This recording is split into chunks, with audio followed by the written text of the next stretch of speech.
Good morning, Truckee. About 500, 600 of you out there. That's amazing. As Ted Owens say, that's amazing. Anyway, what a day. Oh, man. Just got back from traveling and to Alaska, but it doesn't get any prettier than right here. And tonight we have a full strawberry moon. You've never even heard of that, but it's true. I looked it up.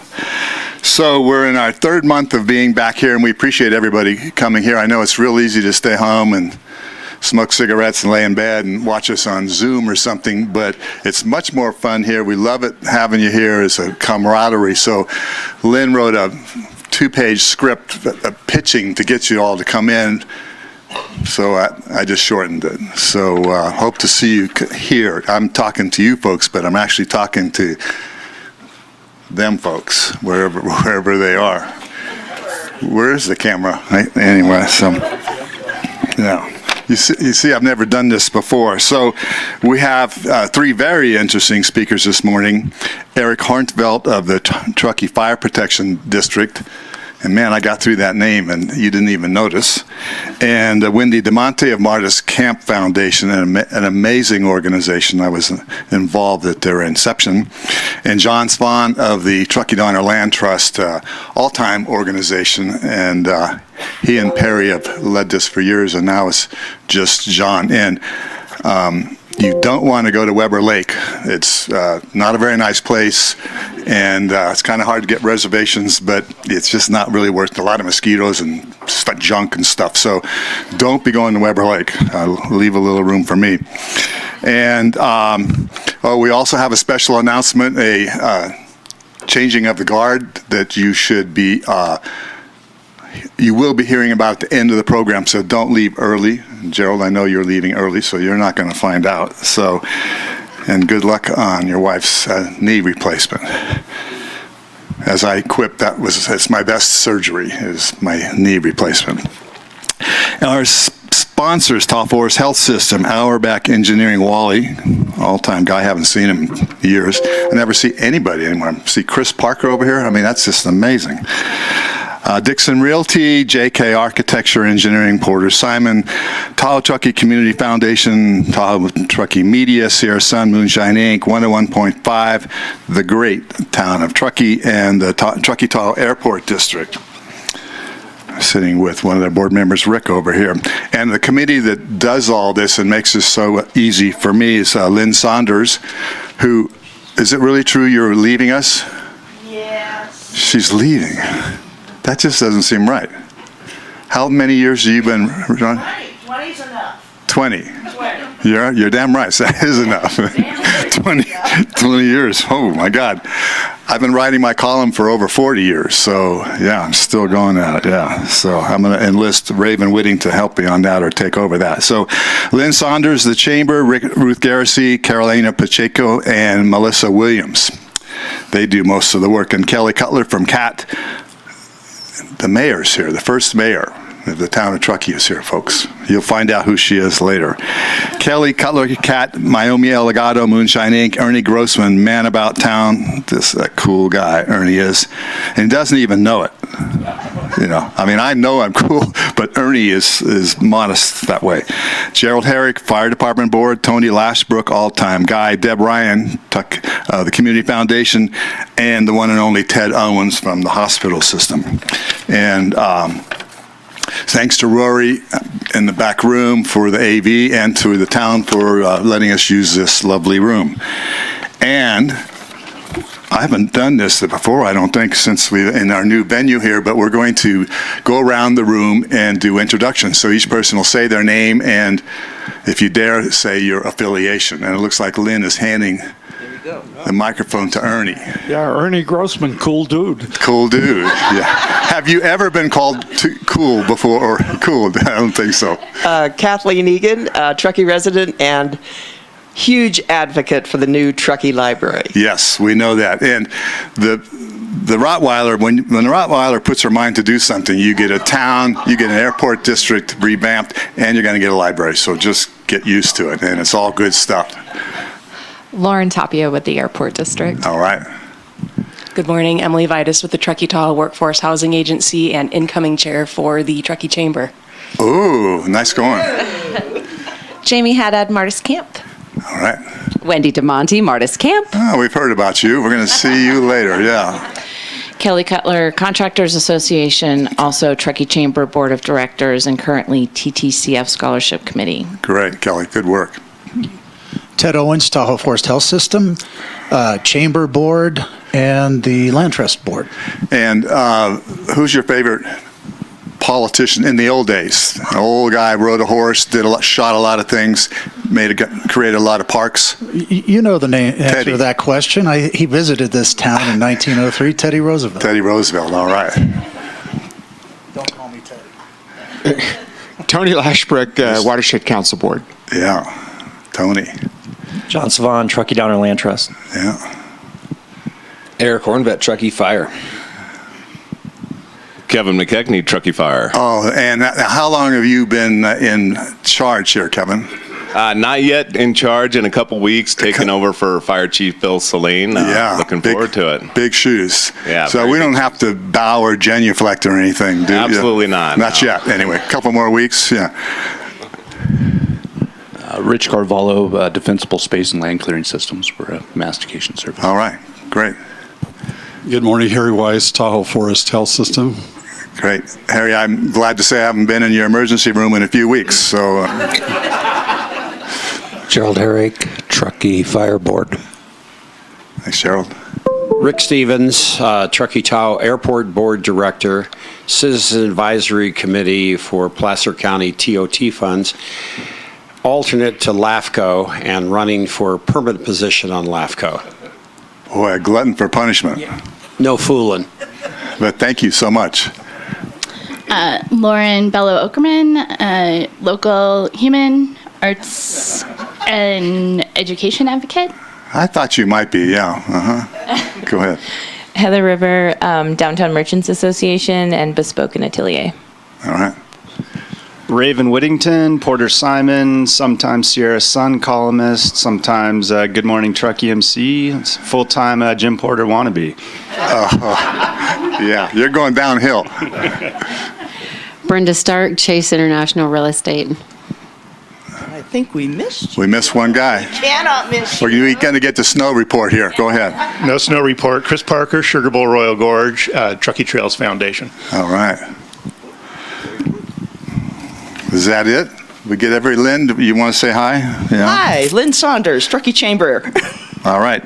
So, question. So after each speaker, you'll get a chance to ask questions. I guess the questions from the floor will, the 500 or 600 of you out here first, and then if we have time, we'll go to the folks that are staying at home and not joining us and not coming down here and having fun and just sort of isolating themselves. You folks, you go second. All right, we're ready? So, was anybody laughing? I've never had that happen before. So we're facing yet another super dry year. Boy. Yeah, global warming. And that means the work of the Truckee Fire Protection District and many others is extremely important. So last fall, Measure T ballot measure passed, and that was fantastic. Thanks, folks. And that creates an annual $3.5 million Community Wildfire Prevention Fund. Here to provide an update on the program's Measure T funding, as well as wildfire safety tips. I just spent about 15, maybe 20 grand clearing my property. You can't even tell, and I'm sure forest fire can't tell either. But you get wildfire safety tips for the upcoming wildfire season. Eric Hornsvelt, Wildfire Prevention Manager for the Truckee Fire Protection District. Eric, there you go.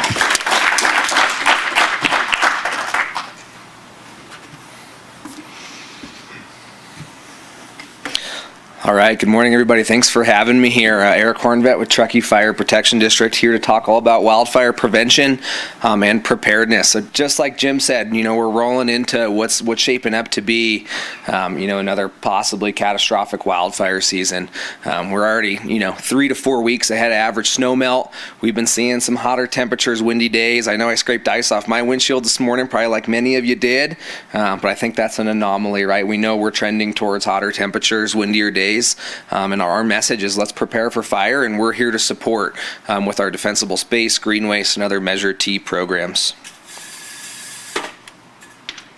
Let's see if I can make the clicker work. There it goes. Okay, so what got us here? We're here because we have 150 years of fuel buildup, right? This isn't a new problem. Fires occurred naturally, right? We had fires about every 5 to 10 years at this 5,000 to 6,000 foot elevation level.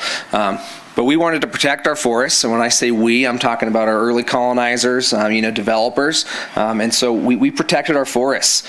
We protected them to the point that we were putting out every fire as small as we could keep it. We were keeping our timber protected. Then we went into environmental regulation where, now you can't even cut timber. We pulled 50 to 60% of the mills out of the state. We ultra protected timber as a natural resource, and with that, we've had 150 years of fuel buildup. So not only does some of our forests grow back as clear-cut second growth forests, they grew back thicker, they grew back denser, and then we've been continuing to put fires out as small as we can to protect timber, protect communities, and so we've had this massive buildup of forests, of fuels, where we used to see 50 to 100 trees an acre, we're seeing 1,000 to 2,000 trees an acre. So we have this massive densification. You have the fuel in place, then all it takes is some weather, some steep slopes, some topography, and ignitions, and you see these rapid fire spreads. To make that worse, we've dropped homes out of the sky right into our forested communities, right? We call Truckee a wildland-urban intermix. We literally have homes intermixed with our forest. We have very few areas that are like a true interface where you go from forest to like a developed, neighborhood. So it makes our problem even more complex to manage. Just making sure we're meeting fuel reduction goals not just at the edge of communities but within communities. So it really does take these multifaceted approaches of defensible space, home hardening, and fuel reduction so that we can get ahead of the issues we're seeing with the fuel accumulation. Hopefully all these speak to you. We've seen wildfires happen here locally and nearby. So you're seeing the Angora fire in 2007, right? That was 254 homes lost in South Lake Tahoe. Same with Washoe fire. A little bit closer to home, we had the I-80 fire in 2007, which threatened Tahoe Donner. Camp Fire in 2018, right? That was a pivotal changing moment for a lot of us. Creek Fire 2020, and then just last fire season, we were like the cream in the middle of the Oreo, right? You had the Caldor Fire to the south, Dixie Fire to the north. Dixie Fire is the largest fire in state history, and somehow we were this little cream in the middle that didn't get hit. But that means we have fuel there, right? We didn't have a burned landscape, so we know we got to get ahead of this because we know there's fuel, we know there's a fire threat. Another fact about last fire season, California's top 20 largest wildfires, 4 were added to that list just last year. So we know this is the path, the way things are going, and we need to get ahead of the threat and manage our forests. So with that, Truckee Fire is just, really stoked that the community passed Measure T. So the last few cycles of polls, we knew that 95% of voters thought that wildfire was the most important issue, and we saw it when Measure T went to vote last year. We had over 79% support for Measure T, which is $179 per parcel tax for the next 8 years, which is going to generate approximately $3.5 to $4 million for a community wildfire prevention fund. The neat part about this is locally controlled. These taxes, even though they go through the counties, that $4 million is locally controlled by the Fire Protection District for us to administer our wildfire prevention program. So we're going to be directly managing it in-house with some oversight from a community oversight committee. So I know there's a lot of interested people probably in this room and on this call. We're going to be opening up applications on August 1st for anyone interested in being on that community oversight committee. This is similar to other oversight committees or a board, right? It's fiscal accountability. Is the fire district spending the Measure T funds the way we said we would in the ballot measure, working towards community wildfire protection and prevention? So where are we going this year? Defensible space, right? This is kind of our main focus as far as education and getting what needs to be done at that individual property level. So just backing up a couple steps, the fire district hired me back in February as wildfire prevention manager. We brought on another gentleman named Dylan Sheedy as the assistant wildfire prevention manager. It's going to really be focused on fuels management, so forest management, fuels management, that larger acreage, wildland urban intermix and interface projects. And then we've also hired 4 seasonal defensible space inspectors. So right now we're actually plugging away hard in Prosser, and these are a new thing we're using. Let's make sure it faces the camera. Where's the camera?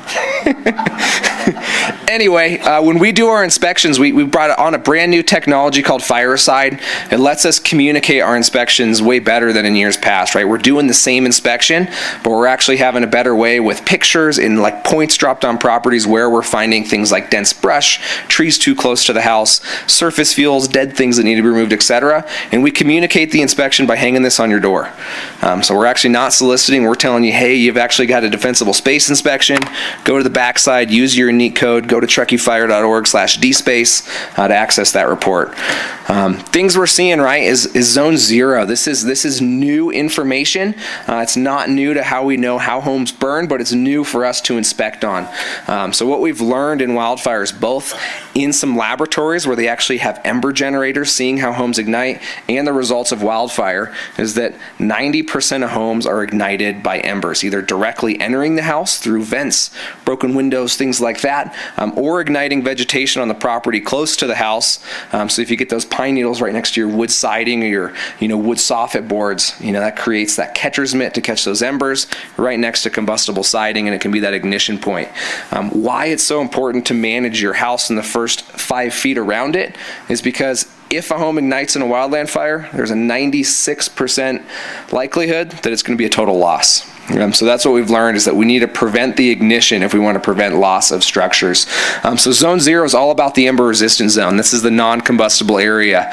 So we're being pretty hyper vigilant when we inspect this one, and we're encouraging homeowners to remain hypervigilant during fire season to maintain this zone.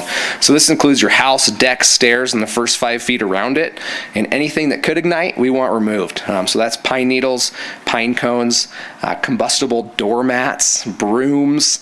We even go into wood wicker and polyester patio furniture. We're trying to disconnect any combustibles, any receptive fuel sources from your house. After that, right, we step back. We go to the 30-foot zone and out to the 100-foot zone of your property lines, and we're really looking at removing anything dead and then reducing the connectivity. So, thinning out dense shrubs, thinning dense trees, doing a fair amount of tree removal where you have these ladder fuels, limbs close to the ground, etc. The good piece with this is we're here to help. Anyone can go onto our website and schedule a free inspection. You go to truckeefire.org/dspace. You can sign up for a free inspection anytime you want, and then Truckee Fire is going to be systematically moving through select neighborhoods every year with a goal of inspecting about 4,000 properties a year. So with Tahoe Donner being an HOA that's still well involved with their 6,500 structures, we have about another 8,000 to 10,000 structures we need to inspect. So our goal is by year 2 or 3 of this Measure T program that we get every house inspected, and then we keep working on like a 2 to 3 year re-inspection cycle. So again, schedule free inspection, and let's get going on defensible space. I think that's our message for the entire community. So how do we support defensible space? This is another new program as well. We're out there encouraging defensible space, requiring defensible space by law in our inspections, but we're offering a lot of free options to help disposal of this green waste. So new this year, funded by Measure T, is our free curbside pickup program and our free curbside chipping program. So when you have any woody biomass, shrubs, trees, tree limbs up to 8-inch diameter, you cut it into 6-foot lengths, you drag it right to the edge of that public roadway, the main roadway we use to access our homes and neighborhoods. You go to our website once your pile's ready, truckeefire.org/greenwaste. You put in a request. It takes less than 2 minutes to use our website and put in a request. Type in your address, your name, your email, how many hours you spent doing the work, and then we'll be there within 2 weeks to either chip it, right? Chips are left on site, so you can use that to cover bare soil areas, use it for erosion control, water retention, those type of things. Or if you just want everything gone, you sign up for pickup. And pickup, we'll see some pictures. We use a really large grapple truck, comes by, it grapples it, loads it in the back, and then we haul it out to the Eastern Regional Landfill. Another piece too to help with pine needles, right? We know Town of Truckee residents get their 3 yard waste carts, but our unincorporated areas don't have that same luxury. So anyone in the fire district can also apply for a 6-yard green waste dumpster. They call TTSD, they reserve that dumpster. Once they've paid for it, they submit their receipt back to the fire district. We give them $75 towards the cost of that green waste dumpster. So it makes it almost free in the town of Truckee. I think it ends up costing the resident like $8 or $9. And then depending on where you are in the unincorporated areas, you'll have a different rate for that dumpster. So here's our pickup and haul away program. So you're seeing in the top left, this is the Grapple Truck. So it's a really large semi-truck chassis with a 45 cubic yard hydraulic dump with a center mounted Jim Boom grapple. So we're able to get in and access most piles. The only issue we're really running into is overhead power line clearance. So we want to encourage people, make sure you put the pile right on the public roadway, 3 feet spacing around anything else, right? This big grapple needs to be able to come in and grab it without hitting a fire hydrant or a bear box or tearing up landscaping. So we need it in a clear area, and then we need about 15 feet overhead clearance from power lines. So we want to keep that in mind. But you're seeing some before and after pictures, right? Massive pile, 4 or 5 feet tall, 30 feet long of piled limbs and shrubs and other slash. And by the time they're done, it's just done. It's clean, it's gone. They grapple it. They use a leaf blower. We try to leave the property better than we found it. So great service. And then here's chipping. So we have our crew roll up in a pickup truck and a trailered chipper. We have piles, and then chips can either be left piled or broadcasted. So in these 2 pictures, you're seeing that it's a little tighter area, so chips were left piled. And then the residents can use those wood chips to cover some of those bare soil areas, erosion, those type of things. The only thing we ask is don't use the wood chips within 5 feet of your house. We want to keep that non-combustible.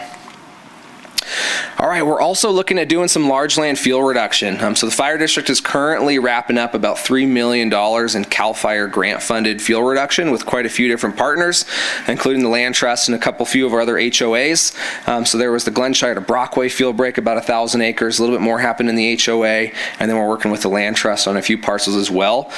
And then we also engage with some local partners, and then our next board meeting, we're actually going to be taking a few project proposals to our board to see where we can fund some partners that have existing shovel-ready, environmental, everything's done. They're just lacking the funding to actually hit the pace and scale they wanted. So we're going to be taking some projects to our board for consideration here in June to see if we can fund some additional work this year and get going on the fuel reduction efforts as well. Another big piece that we're doing is going to be a community wildfire protection update. So Truckee Fire, we did our first CWPP in 2016.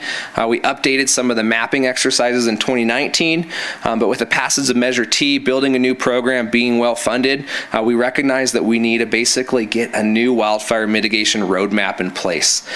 So we're going to be going out to bid for this, hopefully by the end of June, getting a contractor in place this summer, and then hitting the ground running with a planning project as well.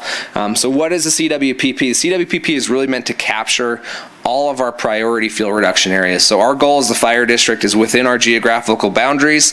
We want to map every acre that either has been treated or needs to be treated within the wildland urban interface, that intermix, the defense zone, which is about a 1/4 mile outside of our communities, and then the threat zone, which extends another mile outside of our communities. And our goal is to get it mapped really well. We need to understand, what federal, state, local, private lands need to be treated. And then we can use this CWPP with input from all of our fire agency partners, land managers, and public scoping to really see where all the crosshairs line up, right? Where do we have the biggest fire issues, and where does the community want to see the fuel reduction done? And where those crosshairs line up, we can actually prioritize projects in these areas. So we look forward to engaging with all of our partners and the community during the CWPP process. Again, this is going to be our roadmap for the next 8 years of where we're prioritizing our wildfire mitigation programs. Another big program that we're supporting is Firewise. So if you're not in a Firewise community, we have about 25 of them in the fire district, but if you're not in one of those communities on the board, we want to encourage you to reach out to us and let us work with you, right? We'll put you on our back for the first couple months, and we'll help you engage with your community, get a risk assessment done, create a 3-year action plan, and really work towards that Firewise recognition. It's a unique point in time where even the California Department of Insurance, their new Safer from Wildfires program, they hit on the same stuff we've been telling everyone for the last 10 years. You need home hardening, defensible space, and to be in a Firewise community if you want to qualify for insurance discounts or insurability. So big pivotal change in time. Let's make that happen, right? We want every home in our fire district in a Firewise community utilizing our Measure T support programs of inspection, green waste, and fuel reduction, so we can really get that complete kind of holistic buy-in and create some wildfire protection. Another piece we just rolled into, right, June 1st, we rolled into declared wildfire season. So that means we're back in our campfire and charcoal ban. So no more wood, no more solid fuels, right? No wood, no charcoal. We're back to those gas, portable gas type of campfires or gas grills. And then the only other thing we think is, right, once we roll into red flag days, we want no open flame source of any kind.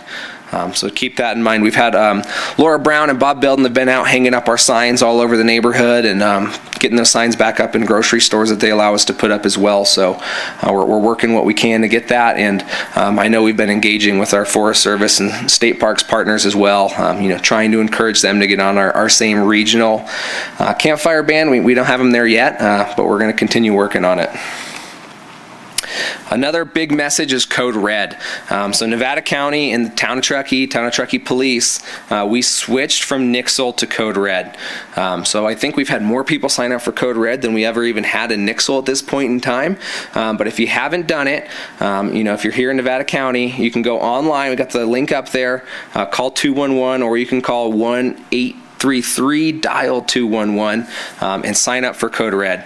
So Code Red is what the town police, what our emergency responders are going to use to communicate your evacuation, right? Whether that's a warning or an order. So sign up for Code Red. If you live in Placer County, we still are encouraging you, for Truckee Fire residents that live in Placer County, to sign up.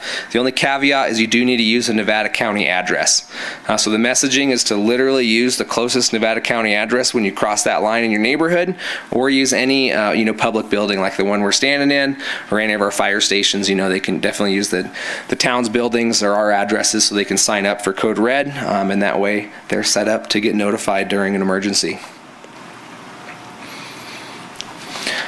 So for anything else on Measure T, you can learn more at truckeefire.org. We do have a full Measure T implementation plan for the next 2 years you can review. And again, another interesting point for this group is that we are going to be having that Citizens Oversight Committee application posted up on August 1st. So we're encouraging any interested citizens to go ahead and apply. And with that, I'm happy to answer some questions. On the home hardening side, do you see any future programs where you're providing cost sharing or funding for that? Okay, so the question was on the home hardening side. Is the fire district going to have any programs to help cost share and fund home hardening? The answer is yes. So this year we're focused on D-Space, green waste, and that CWPP update. Rolling into 2023 and beyond, we have a lot more programs coming out with Measure T. So we're going to have a home hardening rebate program, a community dead tree fund, elderly and disabled defensible space assistance, and a few others on the list. So yeah, we're definitely going to be investing in home hardening. That coupled approach to defensible space and home hardening is definitely a critical need.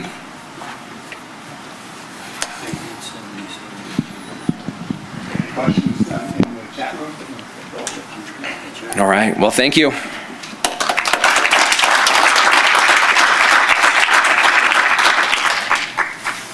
Thanks, Eric. I would say our Measure T funds are being well spent. So where were you in the last couple of years when I needed you? So our next speaker, and some of you are going to recognize her, and I'll tell you why. is Wendy DeMonte, Mardis Camp Foundation, the first executive director for the Mardis Camp Foundation. Wendy spent over 20 years as a reporter and news anchor at KTVN, the CBS affiliate in Reno. That would be Reno, Nevada. She then went to Renowned Health as VP of Advocacy and Community Partnerships, which included running the Renowned Foundation. Here to tell us more about the Mardis Camp Foundation and its positive impacts on education, youth development, human services, and recreation is Wendy DeMonte. So, Wendy, there you go. Yeah.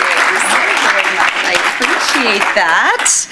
Hello. Thank you so much for allowing me to be here. Lynn, thank you. And Ted, thank you for the invitation. I was beyond thrilled to get to come speak to all of you today. I was asked to talk a little bit about me, so I only have 2 slides, and I will blow through them because the real good part comes after those 2 slides. But since I am new to this community, I thought, well, I would like to introduce myself. So I was at Channel 2 as an evening news anchor and Health Watch reporter for 21 years. So that was pretty much, the meat of my career down in Reno. And I don't have a single picture of myself on the news set. So, I was looking through all my Shutterfly albums, not one picture. So I had to Google myself and make sure that you get nice professional pictures of yourself at your job, because otherwise you Google and this kind of stuff pops up. But it's kind of appropriate because people always wondered what I wore under the set. And so for years when I was on the morning show, literally pajamas and slippers. Truth. Pajamas and slippers. And then somebody came up with this brilliant idea to have anchors stand in front of the green screen, and then you saw the entire body, and then we all had to start dressing up from head to toe.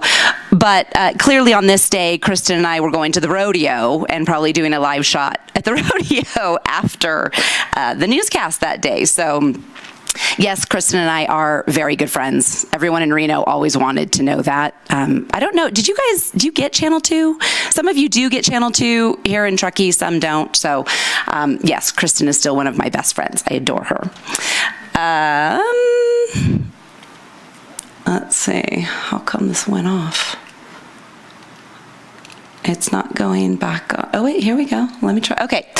So then after Channel 2, I went to Renowned Health and was the system vice president helping to run that health system from the community benefit side, and that was fantastic.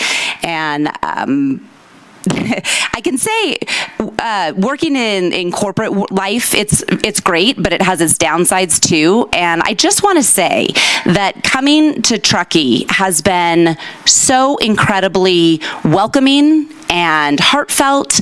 And I can tell you, there's a table of women back there who are here to support me, and they have been there since day one. Emily, Jamie, Kelly, thank you for welcoming me and opening doors to the rest of their network. That happens in Truckee. That doesn't always happen in other places. So this is a special place. And for those of you who are born and raised, you might have forgotten that or not really appreciated it. But me as an outsider coming in, I can tell you, Truckee is amazing. North Tahoe is amazing. So thank you for welcoming me to your community.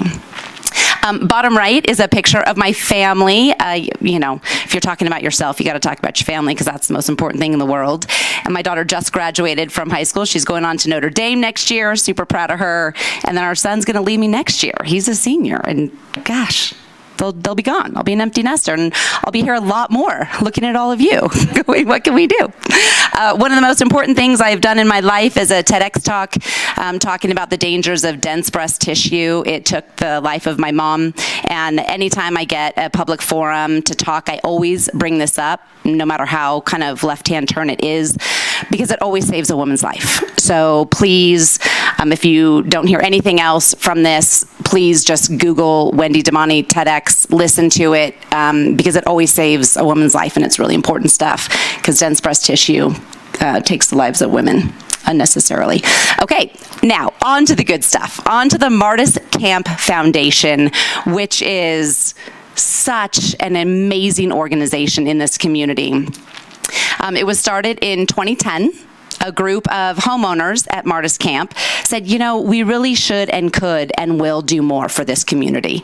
So they went through the steps of creating a 501c3, and it was called the Mardis Camp Community Foundation. And then for internal reasons within Mardis Camp, we just changed it to the Mardis Camp Foundation. Literally $4 million out into this community since its inception, and it was run entirely by volunteer board members. So Mardis Camp homeowners, you know, have continued to run this board, and they are dedicated to Truckee. They're dedicated to this work, and I can tell you, only 2 of my 18 board members live here full time. The others are in the Bay Area. They are in Dallas, Texas. They are in LA. And they are even in their homes thinking about all of us up here in Truckee and thinking about how to be even more impactful every month and every year here in Truckee. In 2021, they took a huge leap and decided to hire their first ever executive director, which was super cool, and I'm super honored to hold this position. And 100% of the funding does come from Mardis Camp homeowners. So how do we give our money away? Where does it go? Well, it's 3 different buckets. It's community grants, it's college scholarships, and it's ambassador scholarships. If you work at Mardis Camp, you're called an ambassador. So community grants, we'll start with that bucket of money. It is our largest as out into the community. $446,000 donated last year to 43 nonprofits in Truckee and North Tahoe. And we created a day of giving. So I told my board members, I was like, hey, we're gonna like wake up and get in a car really early, and we're just gonna drive around together and be together all day long, driving to as many nonprofit partners as we can. And we called it our Day of Giving, and it was really impactful and wonderful. We got to be with, face to face with so many of our partners. It earned us front cover news from the Sierra Sun. So thank you, Sierra Sun. That was awesome coverage for us. And again, just going to the different organizations, 43 of them, and just getting to see the work that we do firsthand. We have the easy job, right? Like, we raise money internally within Mardis Camp, and we give it to those who have the hard job. You guys are doing the work that make Truckee and North Tahoe a better place to live, and we're just honored to be a small part of all of your work. College scholarships. This is another really big bucket for us. It's another really important bucket at Mardis Camp, like so many other organizations and probably everyone in this room. We understand that education is the best place to invest if you want to improve the life of a human being, particularly a young person. So college scholarships, we are the largest grantor of college scholarships in the region. Thank you to the TTCF and the TTCSC. I know some board members on that organization are in this room and probably listening at home. It is huge work. It is huge work to go through hundreds of applications for these students that are trying to better themselves. And we are so incredibly delighted to be a part of that. Most of our recipients for college scholarships are first gen, so they don't know college. They don't know how to do it.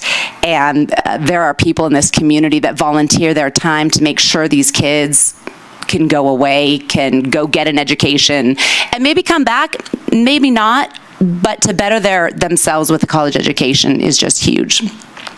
So in the last 6 years, we have supported 41 students going off to school. Average, our scholarships are $60,000 down to $20,000 paid out over 4 years. So they're very impactful. And by the work of TTCSC, which is the College Scholarship Committee here locally, we make most of these kids whole. So if you get a $60,000 scholarship from Mardis Camp Foundation, but you still need $20,000 to have a free ride to school, they find that $20,000. So these kids are whole going off to school. I mean, how amazing is that? Again, not many communities do that work. There's lots of college scholarships for kids all over the place, but not many communities do that comprehensive work to make sure kids are whole. It's really cool. More than $1 million granted to kids, since 2017. So it's great stuff. And here they are. They're going to amazing colleges too. UCLA, they're going to Berkeley, they're going to Pepperdine. So awesome, awesome schools. Ambassador Scholarship. So we also have a bucket of money that we set aside to help the people that work at Mardis Camp go on to realize their dreams. You know, some people want to go to college. Others want to get a certificate in their particular field. So we support that. And we don't just support it for the ambassador, but we support it for the dependent of an ambassador. So for their kids, if they want to go off and further their education, we will help pay for that as well. And here are some of our amazing ambassadors. There's, I added Ray. Ray isn't a scholarship recipient, but everyone in Truckee seems to think he's cool, so I thought it would help my street cred by including a picture of Ray. But the young man off to the other side of the picture is the recipient. So just fantastic work. I mean, look how cute they are. Like, they're such great kids. Oh, and then, you know, we have a lot of fun. At Mardis Camp, we really do have a lot of fun. So some important dates to keep in mind. First of all, I didn't put it on here because it doesn't really impact anyone watching probably, but July 23rd, please keep me in your thoughts because that is when we have our big gala in Mardis Camp, and that is where we raise 90% of the funding that ultimately goes to this community. So if on the 23rd, you guys could just be thinking positive green money thoughts for me, that would ultimately impact all of you. So we'll be working really hard on July 23rd, but I wanted everybody to know September 1st, that is our community grants application deadline. So if you run a not-for-profit and you want to apply for a grant through the Mardis Camp Foundation, please do so. We are welcome to all applications. We do focus on youth development, education, human services, and recreation. Those are the areas that we give money to. But again, all applications are welcome. Just go to mardiscamp.org/foundation, and then it will pop up. So September 1st. Get your apps in. Window is open. Go. So that's it. Thank you again so very much for allowing me to be here, for allowing me to be not only in this room and at Good Morning Truckee, but in your community. It is just an absolute pleasure. Every time I drive through the canyon and hit the tree line, I'm like, the mountain girl in me is so happy. So I really appreciate the welcome that I have received from all of you. Yeah, so any questions?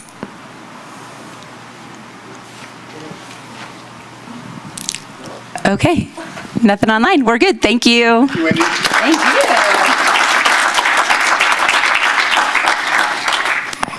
What? Following Wendy makes me want to take a public speaking class. Or maybe overall improve my personality. It's a little late for that. Right, Raven? Anyway, so yeah, y'all are doing great work out there, and you always have. And in fact, Simon and I, and probably Raven, have been the auctioneers at your event. It's the golf course event, right? Yeah, there is a golf course event as well. Okay, yeah, so that's the one that we would, and it's fun to sit there in a crowd about this big and you just look at these folks and there's a little money over there and you kind of look right there and say, I was thinking it'd be a good time for you to bid, you know, work the crowd a little bit, but you're the master. All right, good work. Next speaker, John Spahn. This is one of my favorites. This guy is just low-key, gets the job done. He's just a wonderful guy. So John is the executive director of the Truckee Donner Land Trust. Since 1990, the Land Trust has not only preserved 40,000 acres of open space, but has built trails and created numerous opportunities for the public to access and enjoy these lands. Here to provide an update on the many, many accomplishments and a whole bunch of projects underway is John Spahn. Welcome. Good morning, Truckee. That's as high energy as I get right there. I'm John Spahn. I'm the new executive director of the Truckee Donner Land Trust. I recognize almost everyone in here as friends and supporters and partners at the Land Trust, and thank you. I started working at the Land Trust 17 years ago. I've had every job there that's not finance related, and that's for a reason. My one of my board members is Paco Lindsay, and I work for him as a mechanic. And when he found out that I do all our title and transactions, he was like, "You never filled out a repair ticket right once in my whole time working with you." So, excuse me. So so Paco, he's supported me through the way as well, but he's keeps an eye on my paperwork, that's for sure. As Jim mentioned, the Truckee Donner Land Trust has been around, excuse me, for since 1990, and we've got a new mission as of last night, which is our old one was very descriptive. So we went with our new. We've been talking about marketing ourselves a little better, and we've got a new mission, which is protect and enjoy open space for nature, for people, forever. Excuse me.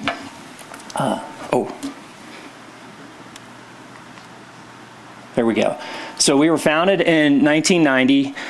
We've preserved now up to 45,000 acres of open space, and I'll get into how we do that in a second. But all along, in addition to preserving habitat and properties for ecological value, public access has been just as important, and that's the most of what I'm going to talk about today. Ooh, that map's tiny. So this is a map of the projects that have been done since 1990, and a quick description of the colors. The dark green. Oh, thank you.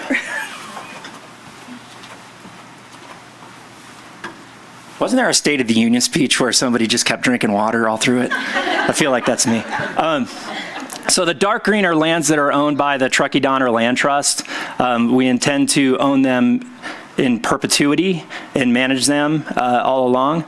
The light green are conservation easements, and the pink color are lands that the Land Trust and our partners have acquired and transferred to another agency, such as you see Schallenberger Ridge there below Donner Lake is now part of Donner State Park.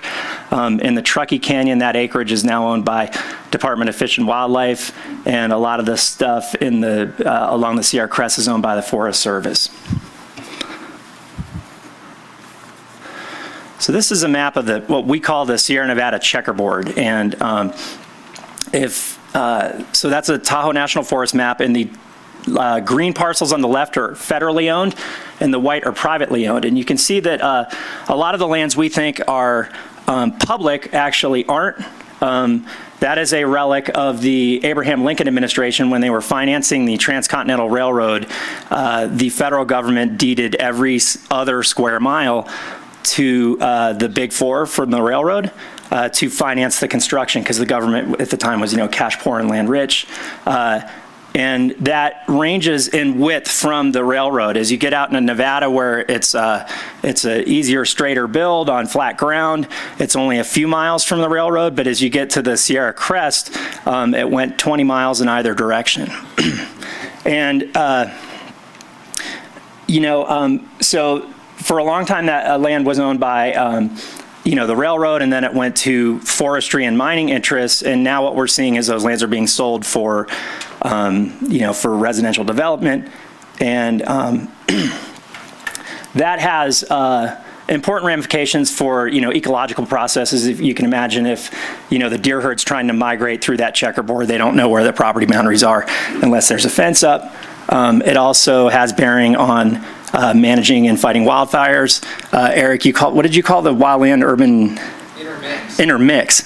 Yeah, so that shows how it can be intermixed so much. So what the Land Trust, and then of course also public access. We have to build trails through there, and I'll get into a project at the end here that deals with trails right through the middle of the checkerboard.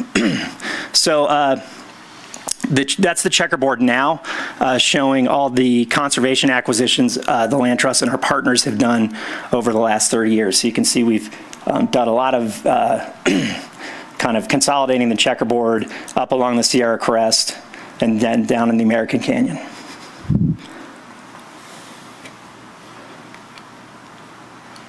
So this is Carpenter Valley, by the way, with Castle Peak in the background and Frog Lake Cliff on the left. So the Land Trust works in two ways to protect land. Fee title acquisition is our preference. That means that we just go and outright buy it. But we often employ conservation easements as well, which is where you might own the land, but I would purchase your ability to subdivide the land or your ability to grant public access in perpetuity onto the land. So you would own it, and we would manage it together. So with all those lands, we have to steward them, and oftentimes in perpetuity. And stewardship to us is forestry, restoration, and recreation. Many of the lands acquired are ex-industrial timberland. They were managed for production. There's way too many trees per acre and maybe not the right species, so we end up doing a lot of forestry work. The meadows were all prior used as dairies, and they've been channeled and diked to drain them earlier in the year, allowing to get cattle in or sheep in sooner. So the watercourses need to be restored to attenuate snowmelt runoff and provide fish spawning habitat and other habitat. And then, of course, recreation. So this is our good forest, bad forest picture. We are to help assist in this, crisis we have with our forests. We have a new full-time person that seeks grants on staff, and we've been successful in raising $2 million this year through Sierra Nevada Conservancy, Mardis Fund, the Moore Foundation, TTCF's Forest Futures, and Measure T, and also CAL FIRE. And we've treated properties up at Royal Gorge, Weber Lake, and then our Truckee open spaces, which are a series of lands in close to town which provide backyard open space for everyone. But since they're small in acreage, they're a little bit tough to raise money for. So that's where Measure T and Forest Futures really come in to allow us to manage those as a block and do forestry on them. So in the intro to us, we talked about the land trust venture into hospitality, but hospitality, I don't know if that's the right word, but it's always been important to us to get the public on the land. We feel that when people have a connection to the land, they're more likely to take care of it. We have about 45 miles of trails we've built, including ones up at the Donner Lake Rim Trail and Royal Gorge, and they're mostly volunteer built. And most of you have been out here. I recognize Jim sometimes out with his ski goggles working on the Donner Lake Rim Trail on windy days. Thank you. So another way we engage with the public for access are Docent Hikes. We found that a lot of people, particularly people that have just moved to town, don't quite feel comfortable wandering off in the woods by themselves. So we developed a program with volunteers to take people out up to 10 and 20 at a time and show them the open space. And it's neat to see them come back as docents or just see them out on the property enjoying it themselves.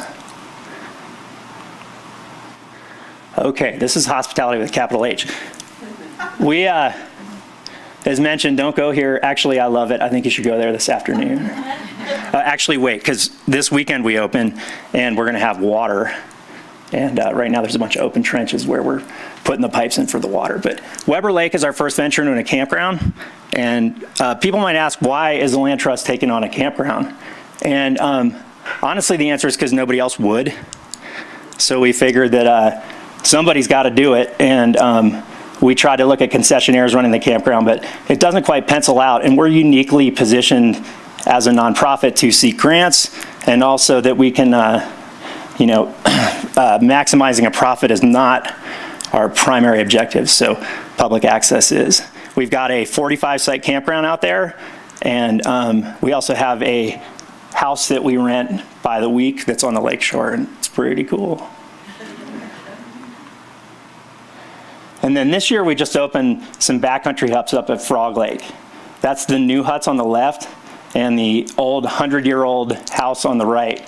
And the way it's set up is that you would sleep in the huts and then you would cook your meals and socialize in the old stone house. And they're open year-round. Those of you that are friends with Perry, he retired recently, and his big retirement plan was to be the Frog Lake hut caretaker. And we tried to talk him out of it because we said, it's just really you're cleaning and shoveling snow. He said, no, it's going to be awesome. So he was up there in December for that 200-incher, and he did a great job. And nobody showed up because it snowed 200 inches and you couldn't go anywhere. And all he did, he kept texting me. He's like, all I do is shovel. And he would show these pictures of just, he had shoveled it and then, you know, it was already to the roof again the next day. And then it snowed so much that the solar panels on the roof of the stone house got covered. So then he just sat there in the dark. So he was out of there as soon as that snowstorm. But he did a great job and he's coming back again this year. So if you want to see Perry, go up to Frog Lake.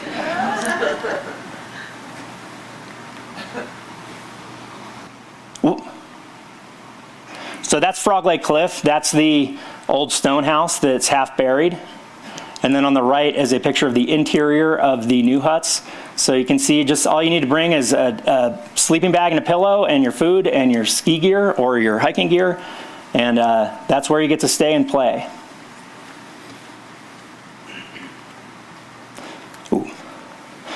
One more thing about our hospitality venture is that we are really looking to keep it accessible to broad economic diversities and fitness diversity. So we are trying to price our experiences in the mid-range or the lower range of what it might cost to go to on a backcountry hut or to go camping. And we have Frog Lake where you can sleep for $65 a night per person. So, we try to make it so everybody can go. And our campsites are kind of right in the middle of the range for price.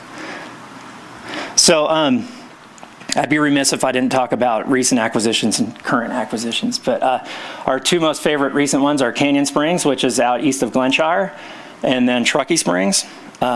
Truckee Springs, our metaphor is that we swing the gate open to the public, but this year we're closing it because the town is going to build the Legacy Trail through there, and we're also building a pedestrian bridge from West River Street over. So bear with us, but it'll be really nice once it's done. And then Canyon Springs is kind of just entering summertime there, and there's lots of people out using it, and we plan to manage it as an open space preserve with a light touch and just some trails and trailheads.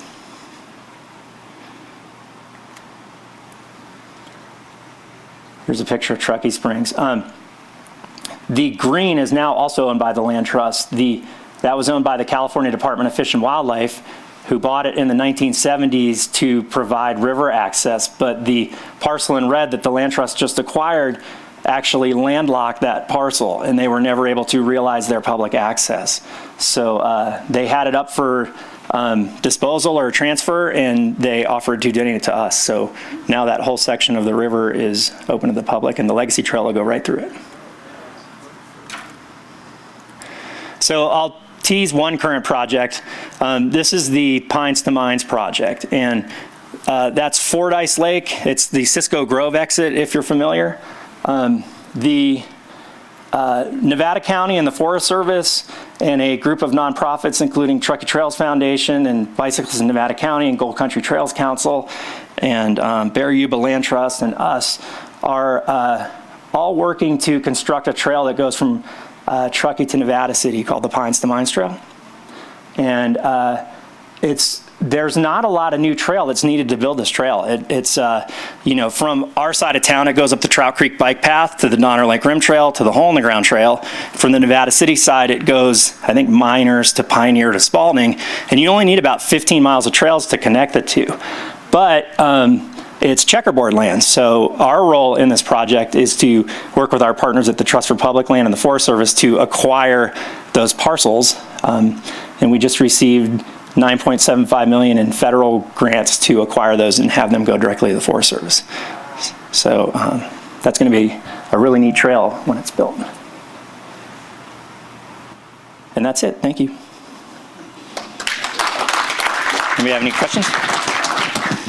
I have a question, Joe. On Legacy Trail to the southwest of the property that was donated by Fish and Game, or whatever it's called now, who owns that? Is that all private? There is a triangle of privately owned property at the end that the trail will either go around or go through depending on the owner's wishes. That's on the to-do list. Figure that out. Have you solved the cost problem on the pedestrian bridge to Truckee Springs? I heard it's a little over budget. Repeat the question. I got to repeat that question. All right. Yeah. The Truckee Springs Bridge is well over budget. The engineers, it's north of the engineers' estimates significantly, and we believe that we have figured out how to construct it. The details are yet to be worked out, but it's going to be a mix of land trust funding, potentially Measure R, and then the town and the contractor are working to maybe design a bridge that's less expensive. On the airport board, we're interested since we put $500,000 into that acquisition. Awesome. So get it done. Yes, sir. Thank you. There's a question on Zoom. Turn your mic on and answer it, or ask it. This is from Jess Carr. She said, "Thank you, John. I love hearing about the great work that you are doing. So much exploring to be done. Does TDLT have any plans to open Frog Lake huts in summer as well? Are day trips allowed to access the lake in the summer?" So the huts are open in the summer. Unfortunately, not unfortunately, but they're fully booked for the year. We have kind of a derby style release at 8 o'clock in the morning on a certain day, and then it filled up pretty quickly. Everyone can go up for day use. It is open to the public every day for no charge. What's the timing on the bridge? Truckee Springs. I think they're going to pour the foundations this fall and then put the bridge in next year. The focus this year is on parking Legacy Trail, and there's a little bridge that actually needs to go to the parking lot. Thank you, John. Thanks.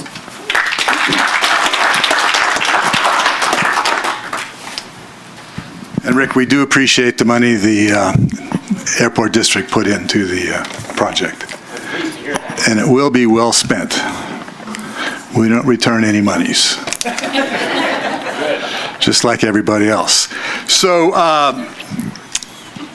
now we come to the time where you get to talk about your projects and make stump speeches and make announcements, and it's open mic time. Kath Egan. Hold on, Kath. The Rottweiler. Hang on.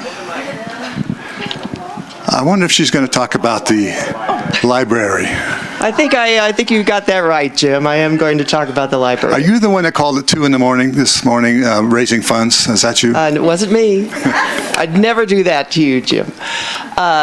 Again, I'm on the airport. I'm on the airport board. I was on the airport board. I'm on the Friends of the Truckee Library Board, and as you all know, we are very much involved in bringing a new library to Truckee. It's a big project, a very big project, coordinating core partners with the town of Truckee and Nevada County. But I'd like to take this opportunity to tell you about something that's very exciting for us, and that is we have just hired a new Library Up campaign manager, director, and that is April Cole. Many of you know April Cole and are understanding why, because you know her, why we're so excited. But at the same time, if you don't know April Cole, but I don't know if... Yeah, take a bow. Stand up, Take April. a bow, Yeah. April.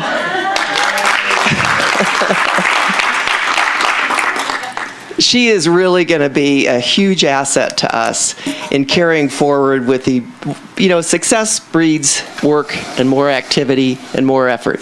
And we're definitely at a tipping point at the Friends of the Truckee Library with regard to this library.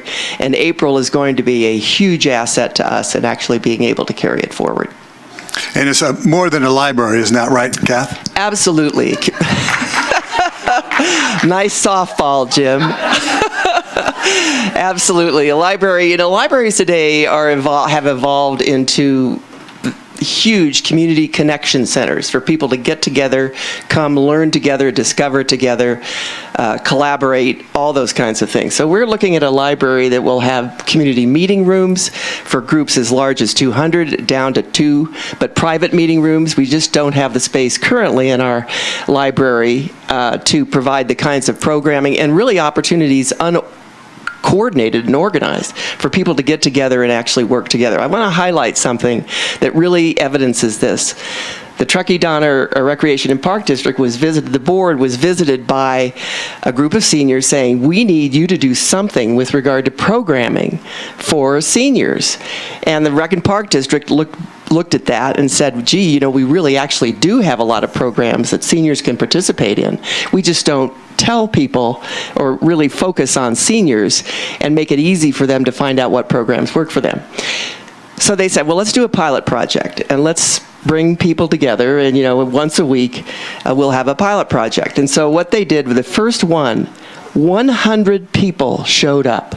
I kid you not, 100 people. And the way this has evolved in the last 6 weeks has been, those people are there for as much as anything else to connect with each other, communicate, interact, human to human. And that, in essence, is what a new library is. It's a community connection center. So the demand is there, it's an unmet need, and we need to respond to it by providing this kind of a facility in this community. I knew there was some risk in letting that microphone stay in your hands. yeah. This is pretty good, Kath. I mean, and Kathy was the first mayor. I consider her the most popular and maybe the most talented person in our community. She's a true leader, and she's just behind so many good things, and everything she puts her mind to gets done. So with that, who's next? I have one.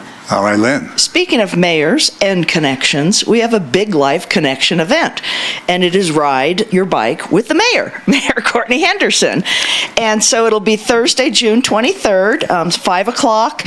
She's an avid cyclist. She's a wonderful person, very warm, very friendly. It's a great opportunity to meet her and find some new trails to ride on. So to find out more, go to truckee.com, and all the information's there, and you can sign up. Again, that's Thursday, June 23rd. 3 weeks away, 4th of July, woohoo! We're back, we're doing things. 4th of July, start with the pancake breakfast at the fire department. You can do the firecracker mile run and then the parade. And so if you want to put together a parade entry, we're still taking those. If you want to sponsor, help with the costs of parade, still taking those. There's information at the back of the room. And I'll let you interrupt it. Oh! Raven Whittington and Simon, my law partner, they do the MC work downtown, and they're on occasion funny. And so if you can get within earshot of their microphone, it's pretty entertaining. I'm looking forward to doing that with Raven and Simon. Simon and I, it may be our last parade together. Who knows? Yeah. Anyway, and then finally, save the date, September 9th, it's a Friday, is the Chamber's Annual Awards event. We held that last year outside a hangar at the airport for COVID reasons, but we had such a good time. We're just going to do it there again. And so it'll be a great night to visit with your friends, make connections, and we award or do recognize some of our businesses with awards. And so that information will be on truckee.com and truckeeawards.com very soon. And we'll be taking nominations for awards for our businesses soon as well. Anybody else? Anything from the folks back home? The folks up? There was a late question. Is that okay for you? Sure, give it a whirl. Okay, this is a question from David Gelson for Eric, and he said, I live in Juniper Hill, and TTSD says a green waste dumpster is $314. Same dumpster in Truckee is $89. Any way to get a bigger rebate for green waste dumpster for unincorporated Nevada County?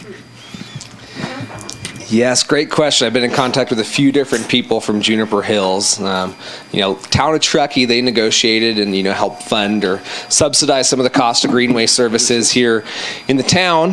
But in the unincorporated areas, you're stuck with the rates, via the agreements that Placer and Nevada counties have. So what we're looking at, is there is probably some better bang for the buck to get like 20 or 30 yard dumpsters. So for some of these communities that don't have the easier access to the 6 yard dumpsters, right, where these 6 yard dumpsters are $200 or $300 instead of $83 in the town of Truckee, I will be kind of working with some of these HOAs, and what we're thinking is maybe sponsoring some like Firewise work days, like community work days, and maybe getting multiple 20 or 30 yard dumpsters up in the community for certain weekend events in these communities where these dumpsters aren't the same cost. So I know in Juniper Hills I'm working with, I think it's Bonnie as my contact right now. Anybody else? We can't hear you from home. Okay, I guess nothing. So one more announcement is this will be my last session here.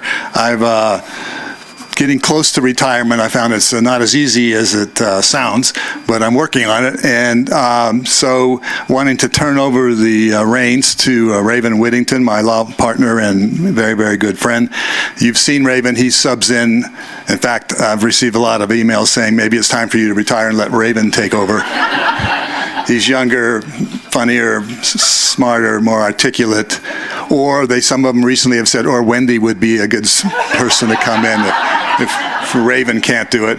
But it's time for you to go, Porter. You're past your peak, and it's been nice. But I've loved it. I love doing this kind of stuff. It's like I'm like with microphones. I'm like Kathleen. I just can't say no. And Lynn and the chamber make it so easy, and the organizing committee. They do all the work. We do all the work. I'm on that. And the sponsors, we're always looking for new sponsors, but they're very generous. It's a great forum. It is more fun when the room is packed. I fudged when I said there were 500 or 600 people here, but I'd love to see that many people, and it's a lot of fun. So, Raven. There you go. And Raven, he'll tell you this when he introduces himself probably, but he is Deb Young's son. So Larry Young, the architect.